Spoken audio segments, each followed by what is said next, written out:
in my last couple of videos, though they're about relationships, it seems that I've been directing more information to the ladies. And I've received a little bit of slack because of that, especially because I live with 3 women.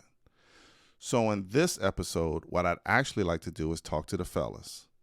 What I'd like to discuss are the 3 things that will make you attractive to a woman and the 3 main points that will allow you to keep that woman interested in you. Number 1, money. Now, I know when you hear that, it sounds as if I'm saying that all women are gold diggers. I'm not.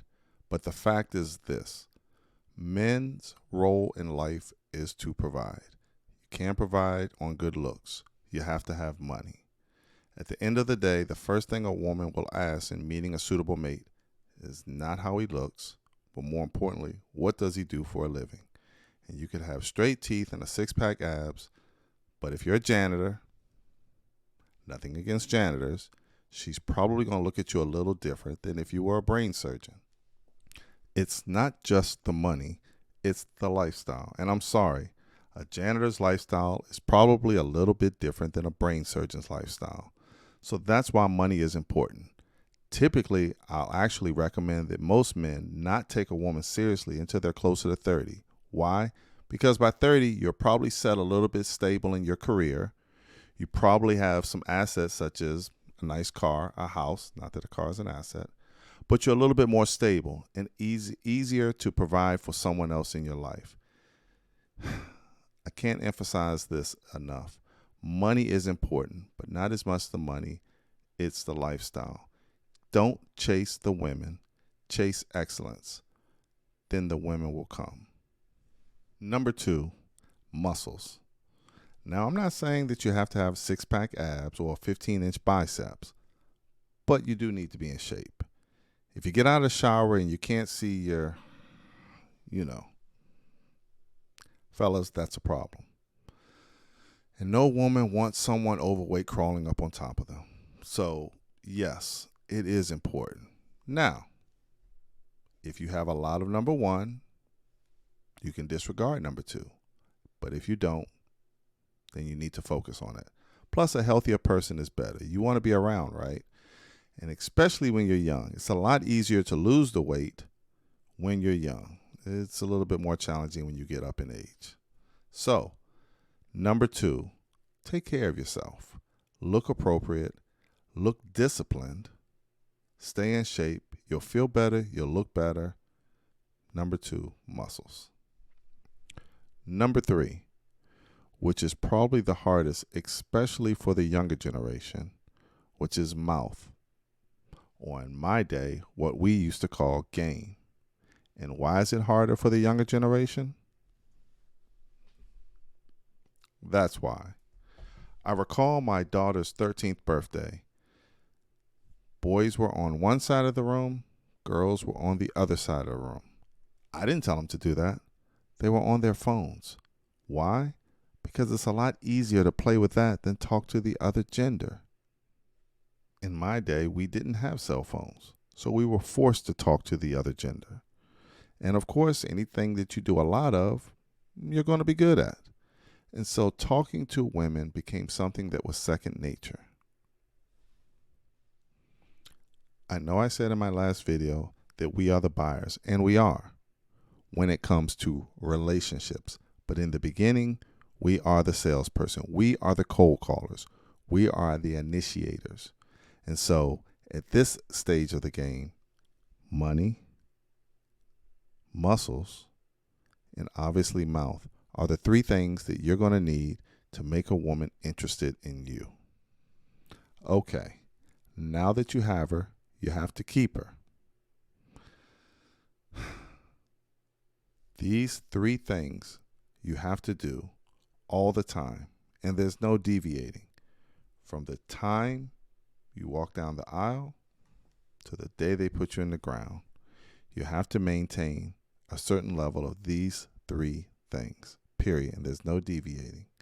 Number 1, you have to be confident.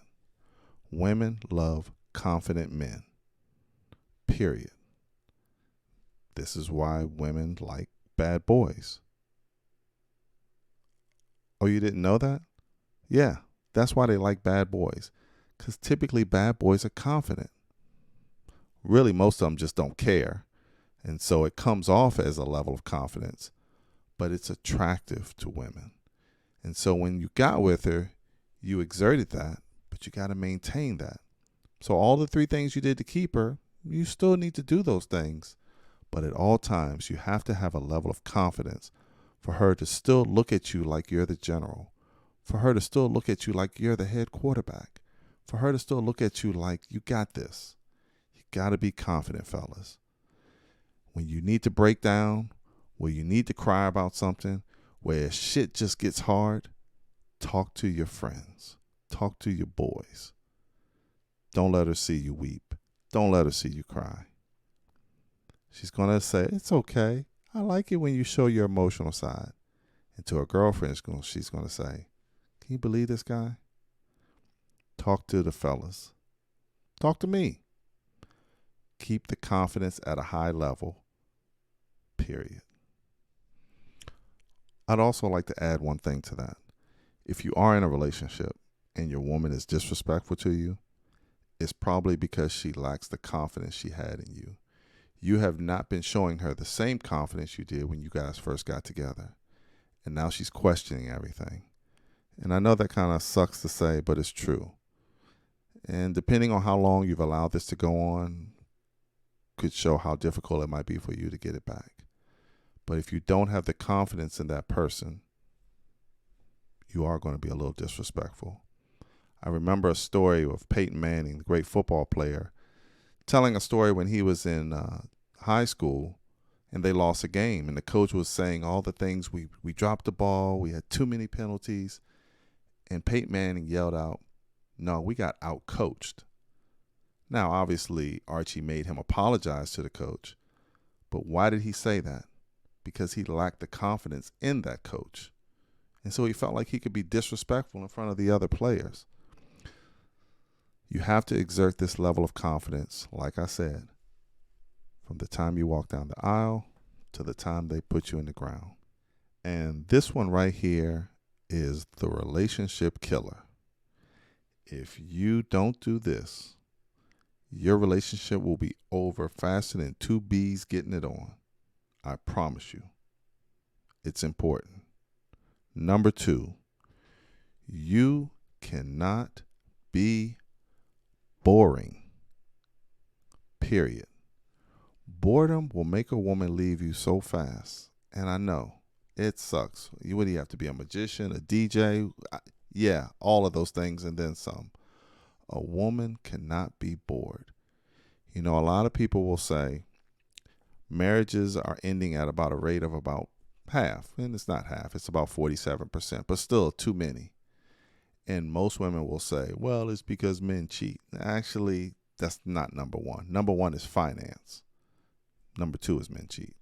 But number 3 is women are bored. And they won't say, I want to file for divorce because I'm bored. They'll say things such as, oh, we started to grow apart. Irreconcilable differences. We were going in different directions. Yeah, they were bored, period. So you have to keep the momentum there. And it's not just in the bedroom. It's just in general. You cannot be boring. There's so many women that says, yeah, he was cute, but he was just boring. Boredom will kill a relationship. Quick, fast, and in a hurry. How do you not be boring? Hey, you got to figure that out. Come up with some stories. Watch some James Bond movies. Don't be boring. Period. The third and final one, and this one could be a little bit different for each woman. It's kind of a moving target. But the last one is security. Women need to feel secure. Now, the definition of security differs from woman to woman. For some women, it's financial. You need to have a certain level of money. Maybe they were poor growing up and maybe they've gone through some things financially and they don't want to go back. For some women, it's physical. Maybe they were abused and they don't want to be I guess, go back to that dark place. And so they need someone who's going to protect them. Maybe it's emotional. Maybe they didn't grow up with a father in their life. And so maybe they have daddy issues. And maybe they feel like they need that shoulder to cry on at all times. So you kind of have to dig deep and see what is it for that particular woman. Once again, with a salesperson, you have to qualify. But when doing so, whatever it is, a woman needs to feel secure. She needs to know that you got this. So it is kind of tied to confidence, but it's a little bit in detail. What is it that really drives them? What is their biggest fear? And whatever that is, you need to make sure that you got it. So to recap, to keep a woman, the 3 things you must have: you must be confident, you can't be boring, and you must make sure that they feel secure. Now, we obviously know cheating and abuse obviously is going to play a big part of her leaving. Barring all of that, these 3 things right here will keep your woman happy. And like I said, from the time you walk down the aisle to the day they put you in the ground. Once again, I'm CRJ, and don't forget, if you change your mind, you can change your life.